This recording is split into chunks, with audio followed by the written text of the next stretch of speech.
E o Brasil ainda anda descolado dos países emergentes. China, Rússia, enfim, quaisquer outros países emergentes aí. Bom, o porquê disso? Né? Basicamente nós tentamos aqui ser uma Suíça, né? Aqui na América do Sul, na América Latina, né?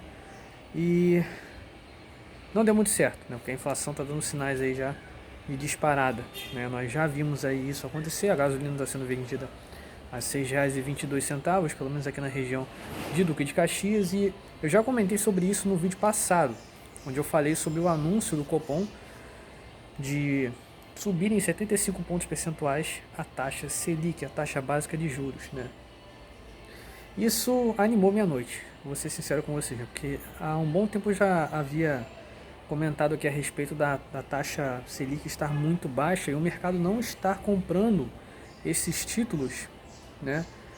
Sendo preferível comprar títulos pré-fixados a uma taxa ali com deságio, ou seja, o que significa que você tem ali uma taxa que o governo precifica, uma taxa acima da Selic, algo em torno de 6, 7, 8%, né? E alguns inclusive com IPCA, atrelados ao IPCA também, né? Então, basicamente, essas taxas já estariam relativamente mais altas do que a própria Selic e os juros longos, né, ali entrariam em ascensão, que foi o que ocorreu, né, que na verdade era uma consequência dessa queda drástica da Selic, né. Gente, eu não defendo taxa de juros altas, tá? Defendo que tem ali uma taxa razoável, uma coisa interessante, né, que as pessoas possam pegar empréstimos ali, não à vontade também, né, porque alguns investimentos são ruins e esses empréstimos se tornam dívidas, né, e consequentemente se torna uma falência de alguma companhia, de algum investimento que não era bom, tá? Então esse é um ponto, tá? Então as taxas muito baixas também, elas favorecem muito o endividamento, inclusive o endividamento familiar, tá? Isso é um problema, porque quando as famílias estão muito endividadas, elas também não vão consumir, né? Então esse é outro problema. Porque o governo, o que ele faz? Ele tem essa ferramenta, né, que é a taxa básica de juros, para tentar controlar a demanda, né? Eles tentam controlar a demanda ali, basicamente o consumo, né? O quanto que as pessoas vão consumir. Basicamente, se a taxa está muito alta, é preferível poupar a consumir. Agora, se as taxas estão muito baixas, é preferível consumir do que poupar, certo? Tem uma tendência mundial agora, né, que é a loucura das taxas de juros negativas, que eu coloquei, eu fiz até um vídeo aqui, vou tentar deixar no card aqui em cima para vocês verem, que é a maluquice dos juros negativos, porque lá fora, né, o Fórum Econômico Mundial, né, já prevê que daqui a alguns anos, ainda nessa década, né, ou pelo menos até 2030, nós tenhamos já juros negativos, ou seja, nós teremos ali basicamente uma punição para quem poupa dinheiro, né? Então poxa, isso aí é uma coisa absurda, né? Completamente absurda, tá? Eu acho que lá fora essas taxas já estão bem pequenas. Se vocês fizerem ali calcular os juros reais, né, que vocês pegarem ali a inflação e reduzir, né, aliás, vocês pegarem a taxa e reduzir da inflação, tirar a inflação, né, vocês vão ver que os juros reais já estão negativos, né, em muitos lugares do mundo, em países desenvolvidos. Eu não sei, mas parece que eu não vi nenhum emergente com uma taxa abaixo ali da taxa brasileira, né, que estava em 2,70, ainda está muito baixa, né, estava em 2, agora está em 2,75, e não tem nenhum emergente, não que eu saiba, né, não tem nenhum emergente com uma taxa tão baixa como essa, tá? Então o Brasil ele não tem estrutura para isso. Foi o que eu estava comentando ontem, né, em uma postagem que fizeram perguntando: mas o Brasil, o Banco Central tem reservas internacionais à vontade, ele pode colocar o dólar aonde ele quiser. Olha, na verdade não. Na verdade não, porque quando você reduz muito a Selic, você causa uma volatilização cambial também. Então o câmbio fica volátil, né? Que significa que hoje está valendo 5,20, daqui a uma hora já 5,30. Ele volatiliza muito rápido e é muito fácil ele variar. Ou seja, ele fica oscilando para mais ou para menos, enfim, não importa, mas ele oscila muito, oscila demais. Isso em um único dia, tá?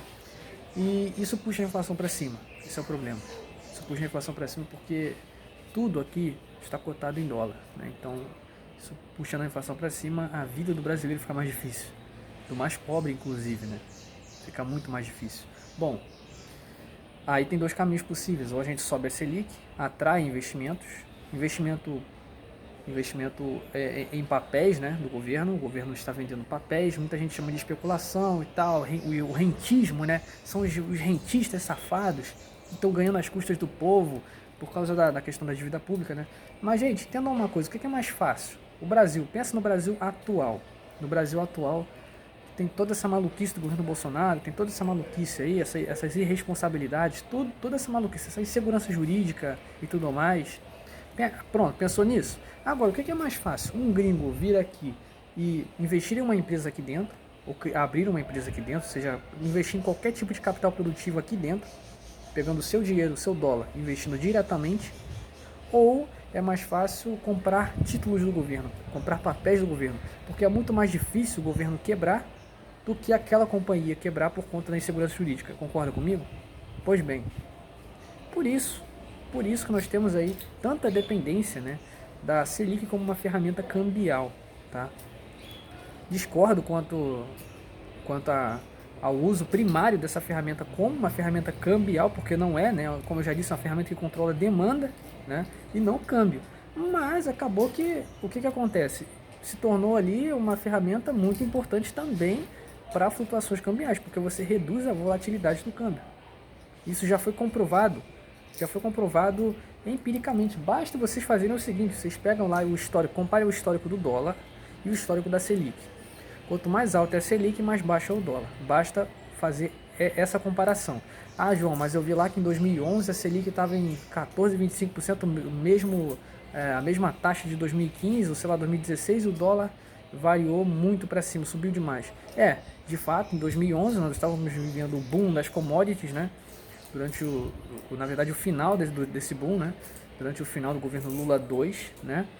E, bom, ali teve também muito investimento direto, né? Teve muito investimento direto. O Brasil se tornou uma potência, né? O Brasil daqui a 10 anos vai se tornar um novo Japão, né? Até saiu na capa de uma revista lá, o Cristo Redentor decolando, né? Bom, ledo engano, né, cara? Porque infelizmente a gente não conseguiu manter, né? Não conseguiu diversificar essa economia e a gente depende muito dessa ferramenta que é a taxa Selic, né? Infelizmente. Se aqui, pelo menos nós tivéssemos segurança jurídica, se tivéssemos um governo decente, tivéssemos instituições ali, instituições responsivas, né? Instituições que agem de acordo com a lei e não de acordo com interesses de políticos, né? Aí sim, aí tudo bem, seria mais vantajoso o investimento direto do que o investimento indireto através de papéis do governo, tá? Então, quando alguém vier para você e falar, os rentistas safados, não sei o que lá, mostre esse vídeo para ele. Mostre esse vídeo para ele, porque faz ele se questionar o que é mais fácil, né? Investir aqui com toda essa insegurança ou comprar papéis do governo. É isso aí.